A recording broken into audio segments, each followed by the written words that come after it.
নির্বাচন করে জনগণের ম্যান্ডেট নিয়ে রাষ্ট্র পরিচালনার দায়িত্বে আসেন। আর সংস্কার কথা বলছেন, সংস্কার যে সংস্কার ডক্টর ইউনূস চান সেই সংস্কার করেও 2025-এর মধ্যে নির্বাচন করা সম্ভব। অতএব 2026-এর কথা ভুলে যান, একদম ভুলে যান। এবং আমি নিশ্চিত 2025-এর মধ্যে নির্বাচন হবে, কারণ আমি মনে করি এই লোকগুলো আর যাই হোক যুক্তিকে উপেক্ষা করতে পারবে না। আর ডক্টর ইউনূস, আমি আগে বলেছি দুর্বল সরকার, যদি বিএনপি এবং জামায়াত তাদের পলিটিক্যাল চাপ দেয় নির্বাচনের জন্য, এই দুর্বল সরকারের পক্ষে সেই চাপকে ইগনোর করা সহজ হবে না।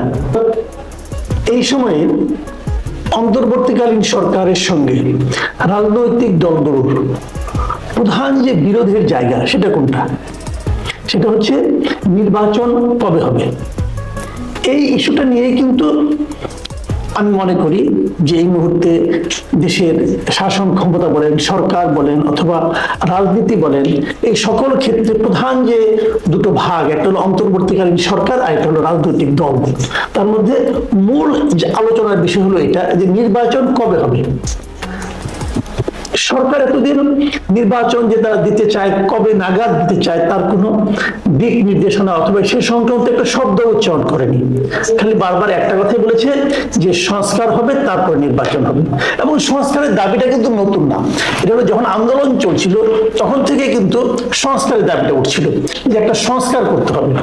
সেই সংস্কারটা সকল ক্ষেত্রে, সম্ভাব্য সকল ক্ষেত্রে সংস্কার করতে হবে, যেন দেশের আগামী যারা ক্ষমতায় আসবেন তারা যেন স্বৈরাচারী আচরণ করতে না পারেন শেখ হাসিনার মতো। আমরা আপনার মূল যে বক্তব্যটা, মূল যে লক্ষ্যটা এটা এরকমই ছিল। 16ই ডিসেম্বরে যে ভাষণটা দিলেন অন্তর্বর্তীকালীন সরকারের প্রধান ডক্টর মোহাম্মদ ইউনূস, উনি তখন দুটো অপশনের কথা বললেন। একটা বললেন যদি রাজনৈতিক দলগুলো মোটামুটি কিছু সংস্কার চায়, সমস্ত সংস্কার না চায়, তাহলে উনি ডিসেম্বরের মধ্যে নির্বাচন দিয়ে দিতে পারবেন। আর যদি প্রত্যাশিত সংস্কার করার দরকার হয় তাহলে সেটা আগামী বছরের পরের বছর 2025 নয় 2026-এর জুন পর্যন্ত যেতে পারে।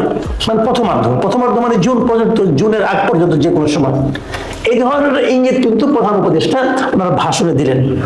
প্রশ্ন হলো এই ভাষণটাকে এবার নির্বাচন সংক্রান্ত ওনার বক্তব্যটাকে বিএনপি প্রথমে অস্পষ্ট বলে অভিহিত করলেন এবং তারা হতাশা ব্যক্ত করলেন, বললেন যে উনি ব্যাপারটা আরেকটু স্পষ্ট করতে পারতেন।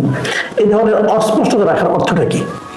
আমি পার্সোনালি মনে করি অস্পষ্টতার অর্থ একটাই, আসলে আমি এই সরকারকে সবসময় একটা দুর্বল সরকার মনে করি। যেহেতু তাদের জনগণের তাদের কোনো ম্যান্ডেট নাই এবং তারা জানে না যে তারা বিপদে পড়লে কে তাদেরকে রক্ষা করবে অথবা কোনো ঝামেলায় পড়লে তারা কিভাবে নিজেদেরকে সুসংহত করবে এবং সেই ঝামেলাকে অতিক্রম করার চেষ্টা করবে, তারা জানে না। কিন্তু যে কারণে তাদের মধ্যে এক ধরনের দুর্বলতা কাজ করে এবং এটা যেটা ওনাদের দুর্বলতার কারণ, আমি মনে করি সেটাই ওনাদের সবলতার কারণ হতে পারত। কিভাবে সেটা আমি বলছি। এই সরকারকে কিন্তু সবগুলো রাজনৈতিক দল নিঃশর্ত সমর্থন দিয়েছে শুরু থেকে, একদম শুরু থেকে। যেদিন তারা ক্ষমতায় এলো তারপরের দিন থেকে আমি দেখেছি প্রত্যেকটা পলিটিক্যাল পার্টি, আওয়ামী লীগের কথা বাদ রাখেন, আওয়ামী লীগ তো মাঠেই নাই, আওয়ামী লীগের কথা যদি বাদ রাখেন অন্য সকল রাজনৈতিক দল এই সরকারকে নিঃশর্ত ভাবে সমর্থন দিয়েছে। কেউ কেউ তো এমনও বলেছে যে এই সরকার সফল না হলে আমরাই ব্যর্থ হয়ে যাব। এই যে এতগুলি পলিটিক্যাল পার্টির সমর্থন, সেই সমর্থনকে ধারণ করার ক্ষমতা কি সরকারে আছে? আমার কাছে মনে হয় নাই। এই কারণে কিছুদিনের মধ্যে আমরা দেখলাম যে রাজনৈতিক দলগুলোর ভেতর থেকে এক ধরনের মানে অতৃপ্তি আসতে শুরু করলো এই সরকারের আচরণকে ঘিরে। যেমন এই সরকারের মধ্যে কয়েকবার রাজনৈতিক দলগুলোর সঙ্গে বসেছে, কিন্তু সেই বসাটা কি বিভিন্ন ইস্যুকে কেন্দ্র করে এবং খুব ছোটখাটো ইস্যুকে কেন্দ্র করে, এবং সেখান থেকে বেরিয়ে আসার পর সেই পলিটিক্যাল লিডারদের মুখে আমি শুনেছি যে চা খাওয়ার দাওয়া ছিল বেসিক্যালি। পুরো সিরিয়াস ম্যাটার নিয়ে দীর্ঘ কোনো আলোচনা অথবা মত বিনিময় সেটা এখনো হয়নি একবারও। কিন্তু যখন তারা রাজনৈতিক দলগুলোর কাছ থেকে নিঃশর্ত সমর্থনটা পেল, সরকার কিন্তু পারত চাইলে যে তাদের যে রাষ্ট্র পরিচালনার যে দায়িত্ব তারা নিয়েছে সেখানে তারা কিন্তু প্রত্যেকটা দলকে কিন্তু ইনভলভ করতে পারত, কিন্তু তারা সেই সুযোগটা হেলায় হারিয়েছে। সে পলিটিক্যাল পার্টিগুলোর কাছ থেকে কোনো ধরনের সাহায্য না নিয়ে, তারা সাহায্য নিয়েছে কাদের কাছ থেকে? এনজিওদের কাছ থেকে। বিভিন্ন এনজিও, নিজেদের পরিচিত লোকজন, ডক্টর ইউনূসের পার্সোনালি যারা পরিচিত, সেই সমস্ত ব্যক্তিদের এনে উনি উপদেষ্টা বানিয়েছেন, কিছু অনভিজ্ঞ ব্যক্তিদের নিয়ে। ছাত্রদের হেল্প নিয়েছেন, ছাত্ররা আমারই, একদম কোনো সন্দেহ না অনভিজ্ঞ, এবং সেই অনভিজ্ঞতার ছাপ এরই মধ্যে আমরা বারবার দেখতে পেয়েছি। দেশ বিব্রত হয়েছে সারা দুনিয়ার কাছে এই সমস্ত অনভিজ্ঞতার কারণে, ছেলে মানুষের কারণে। কিন্তু তারা এই যে প্রবীণ প্রাজ্ঞ রাজনীতিবিদ, এদের কারো কোনো হেল্প তারা চান নাই, নেন নাই, এবং নিজেরাই নানা ধরনের কথাবার্তা বলে এদেরকে আরো দূরে ঠেলে দিয়েছেন। আমি মনে করি ডক্টর ইউনূস সরকার এটা একটা বড় ভুল করেছেন। ঠিক আছে, তারপর রাজনৈতিক দলগুলো নির্বাচন চাওয়া শুরু করলো, যে আপনারা নির্বাচন দেন, আপনাদের কাছে নির্বাচন দেওয়া আর সংস্কার করা। এই সংস্কার নিয়েও কিন্তু নানা ধরনের ঝামেলা আগামীতে হবে, আপনি দেখবেন আপনারা। কারণটা কি? এই সংস্কার তারা যখন কমিশন করেছেন, এই কমিশনগুলিও খুব ভালো কমিশন হয়নি। যে সমস্ত লোকদেরকে নেওয়া হয়েছে সেগুলি কিন্তু আমরা চিনি, তাদের মধ্যে এমন কোনো আহামরি মেধাবী লোক যারা নাকি এই ধরনের একটা সংস্কারের ব্যাপার নিয়ে চিন্তা ভাবনা করতে পারেন, সংস্কার প্রক্রিয়াকে এগিয়ে নিয়ে যেতে পারেন, সেরকম আমার কাছে মনে হয়নি। অনেকের সঙ্গে আলাপ করেছি, তাদেরও একই রকম মত। খুবই জোড়াতালি দিয়ে কমিশনগুলো করা হয়েছে। বলা হলো একটা কমিশন হয়েছে, আইন বিষয়ক কমিশন হয়েছে, বলা হলো বিচার বিষয়ক কমিশন হয়েছে, বলা হলো গণমাধ্যম বিষয়ক কমিশন হয়েছে, দুর্নীতি বিষয়ক কমিশন, অনেকগুলো কমিশন কিন্তু হয়েছে। কমিশনের প্রথম নিয়োগ করা হয়েছে, তারপর অন্যান্য সদস্যকে তার উপর চাপিয়ে দেওয়া হয়েছে। কারা চাপিয়েছে? কিভাবে চাপিয়েছে? প্রক্রিয়াটা কি?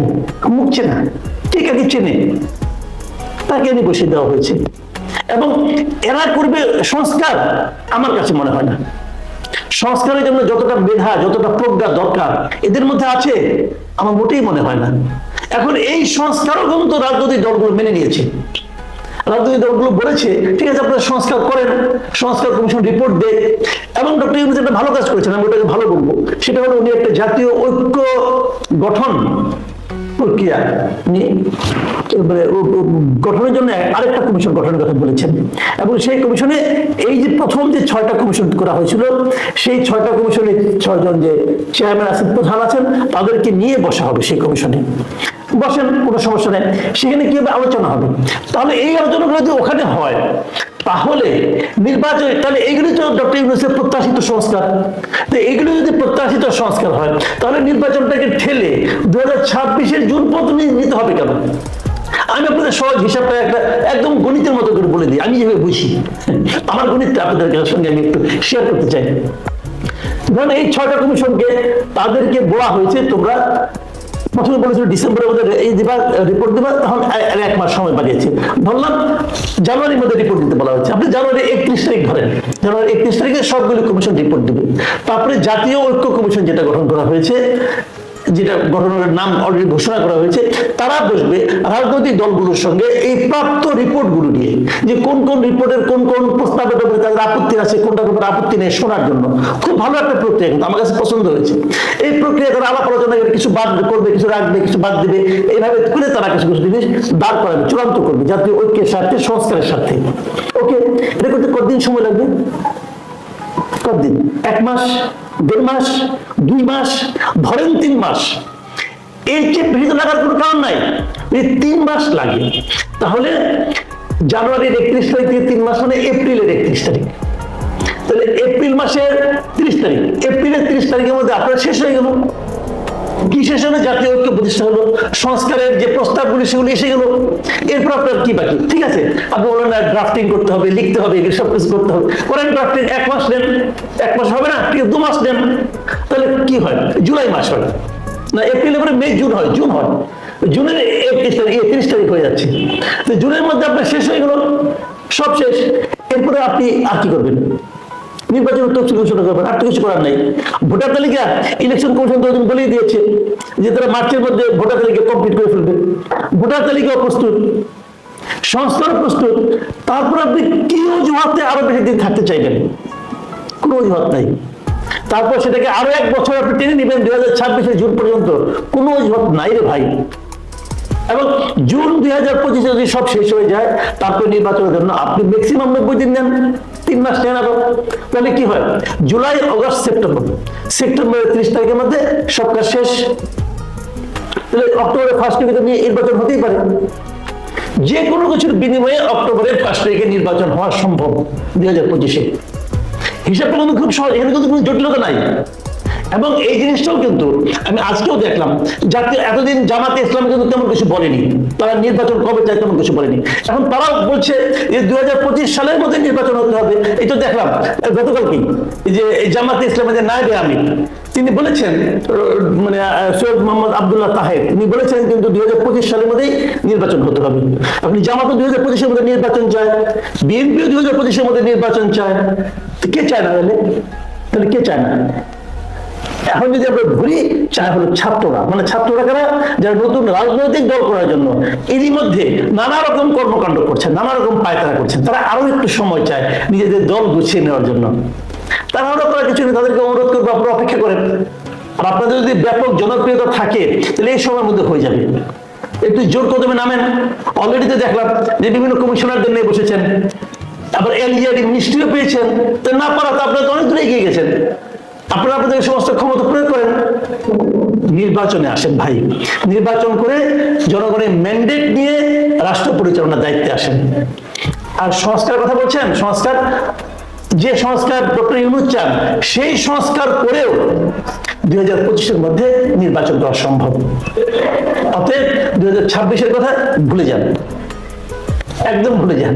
এবং আমি নিশ্চিত 2025-এর মধ্যে নির্বাচন হবে, কারণ আমি মনে করি এই লোকগুলো আর যাই হোক যুক্তিকে উপেক্ষা করতে পারবে না। আর ডক্টর ইউনূস, আমি আগে বলেছি দুর্বল সরকার, যদি বিএনপি এবং জামায়াত তাদের পলিটিক্যাল চাপ দেয় নির্বাচনের জন্য, এই দুর্বল সরকারের পক্ষে সেই চাপকে ইগনোর করা সহজ হবে না। দর্শক, সম্পূর্ণ ভিডিওটি দেখলেন, আশা করি বিষয়টি বুঝতে পেরেছেন। এই নিয়ে আপনার গুরুত্বপূর্ণ মন্তব্যটি অবশ্যই কমেন্ট বক্সে জানিয়ে দিবেন। ধন্যবাদ।